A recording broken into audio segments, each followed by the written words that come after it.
Recently, an activist in Oakland was filming a sheriff's deputy at a protest. It was pretty normal stuff, until the deputy reached into his pocket, pulled out a phone, and started playing some Taylor Swift. What is the difference for the backup on the wall? What is the difference? You're saying, I don't know why are we having a dance party now? This would be weird if it was the first time a cop played music on the job while being filmed, but it's not. Something similar happened earlier this year when a police officer with the Beverly Hills Police Department played Sublime. Oh, you're trying to take the licensing down. This is a form of stopping free speech. He's playing copyrighted music, hoping that my live gets. What's up, guys? So if you saw that video, it's definitely pretty disturbing, and I'm not gonna lie, it's a interesting strategy, and at least on the cops' part, the fact that they can do that, and I kind of want to talk about it and break it down, because clearly when it's done in that context, when cops are trying to hide all the dirty shit that they're doing, excuse my language, but all the stuff that's been going on lately, and they're purposely trying to make sure that their behavior and conduct does not go viral or does not get seen by the larger population because they're using this technique. That's unfortunate that hopefully somebody will figure that out, but they're not always going to be protected by that, and they're not always going to get their song shut down. But the fact that you could use the sound in a video recording that can be quickly identified by YouTube or any one of these major streaming platforms and instantly taken down for copyright infringement, that's an interesting topic. Just yesterday I had a video on royalty-free samples and how to detect stuff. So this thing is going to evolve, but I also want to talk about what does that mean for the music industry. Is there any positive in this particular news clip at all? So let's kind of break that down. What's going on, guys? My name is Matei. Another day from Music Biz Daily. If you wait till the end of the video, I'll tell you what I got going on this month and also how me and my team can help you. But let me get to this topic, this Vice news clip that you guys saw. So if you're looking at that video, basically what the cops are doing is they're using major songs like the Beatles or a Taylor Swift song or something that somebody told them will definitely get taken down on YouTube. Now, the way YouTube Content ID works, or a lot of these identification systems, including Shazam, is that, let's say you do a cover song to a Taylor Swift or Drake or Beyonce or the Beatles. Certain labels do have the right, if you infringe on their copyrights and you get that message, even though there's not a copyright strike on YouTube, but if you get a message that YouTube has detected that you use somebody else's copywritten material, they can decide to let you keep it up. They can take all your revenue from that video if you make any. They can split the revenue with you. They can do 80-20, where 80% of the revenue that you're generating from your music cover or remix of somebody else's song, the label or the rightful owner, maybe the artist themselves, will take that revenue and 20% will go to you, right? But they can also decide to completely take it down. And look, I've been working on the cover strategy with many clients and artists since like 2012, and it definitely has evolved. I would say in 2015, 2016, when we used to do covers for like Drake, Beyonce, or Taylor Swift, even Ed Sheeran, who else, Justin Bieber.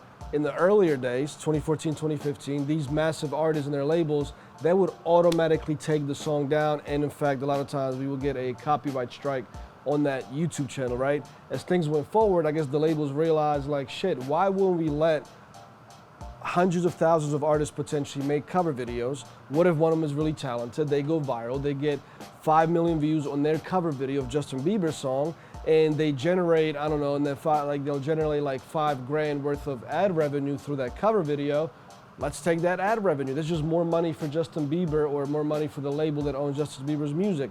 So over time, they got more lax, and I would say 99% of the songs that you do a cover on, you're not gonna get the video taken down, but you'll get the copyright infringement detection.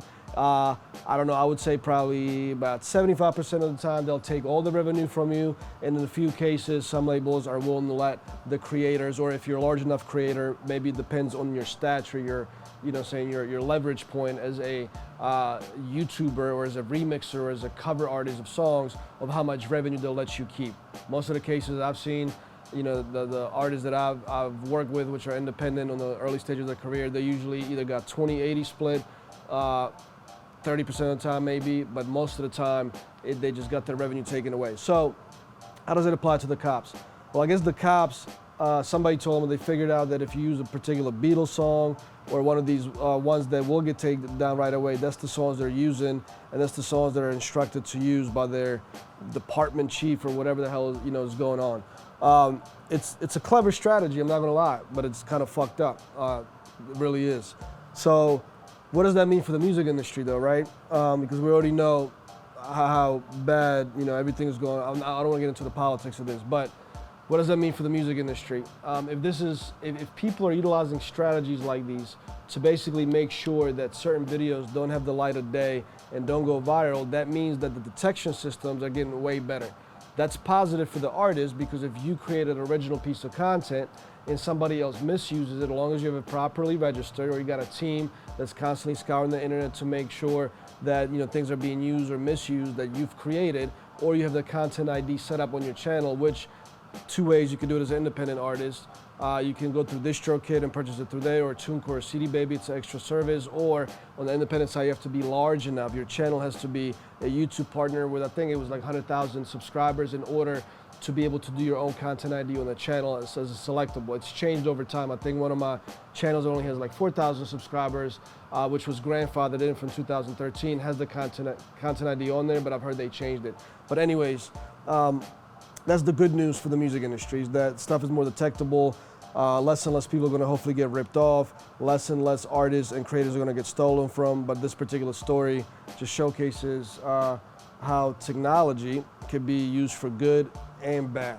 Let me know your thoughts on this particular news story, because it's clever, but at the same time, it's just unfortunate. I think it's horrible what's going on, period. But it is what it is. If you guys want to know how me and my team can help you though with your music career, or you as an entrepreneur, make sure you follow me on Instagram. Make sure you hit the link in the bio. Check out our Indie Arts Accelerator, because that's where we talk about blueprints of how to succeed, teach classes on various aspects of the industry, marketing, legal, how to set up your LLC, how to budget, how to approach investors, all that good stuff.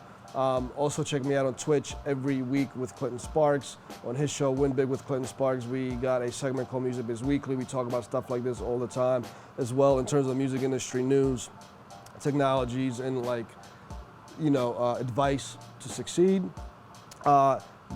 This upcoming month in August, 1st, 2nd, 3rd, and 4th, I'll be in Atlanta. So I'm meeting up with a few people. DM me if there's a reason you think we need to meet up. Or if I have time. My schedule's pretty much already packed. But on August 11th, I'll be in New York for another two-hour live seminar before DJ Nuff and the Heavy Hitters do their monthly interviews for the next month. I'm excited for that one, because I'm going to be particularly diving into how to scale your Spotify and Apple Music accounts through proper advertising without using any type of third-party BS playlists. Also in August, we got my accountant coming on who's going to do a class on how to properly track your finances for no matter what position you play in the music industry. There are different positions, obviously, different business structures, and all that is going to be covered. If you follow me on YouTube, thank you. Make sure you support my channel. Give me feedback on the video, like it, dislike it, comment on it. Also in the comments, let me know if you'd like me to do a video on any other topic. And if you do, make sure you subscribe to my channel. Make sure you hit that notification icon as well. So if I do a video on your request, you'll get notified when I drop the video. That's it for now. I'll see you guys tomorrow for another day of Music Biz Daily. Peace.